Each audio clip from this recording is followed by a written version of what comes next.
Buksan po natin ang ating Bible sa Psalm 143:9-12. Iligtas mo ako sa mga kalaban, ikaw lang. O Yahweh ang aking kanlungan. Ikaw ang aking Diyos. Ako ay turuan na aking masunod ang iyong kalooban.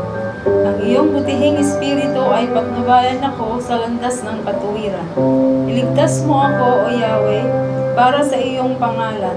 Sa iyong katwiran, aking ilabas ang aking kaluluwa mula sa hirap. Manalangin po tayo. Ama naming banal, amang makapangyarihan sa langit.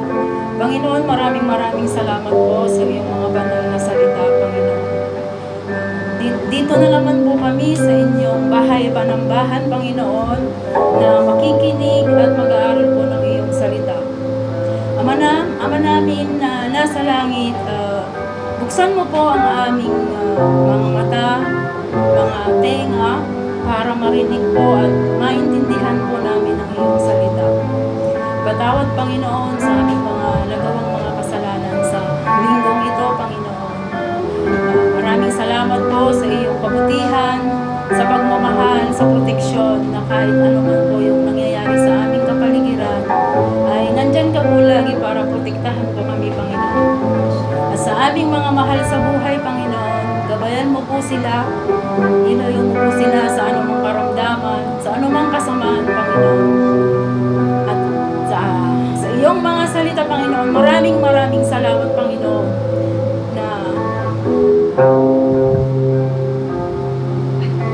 at sa amin pong maririnig na mga salita ngayon, Panginoon, amin pong baunin, amin pong isa pamuhay sa aming pag-uwi, Panginoon.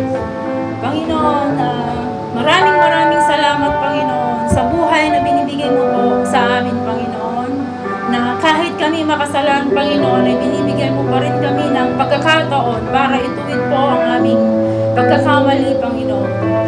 At sa buhay, sa araw-araw naming pamumuhay, Panginoon, maraming salamat sa sacrifice na binibigay mo po sa amin, Panginoon, at pagmamahal, pag-intindi, at sa kabaitan mo po sa amin, Panginoon, na lagi kang nandyan at hindi mo kami iniiwan.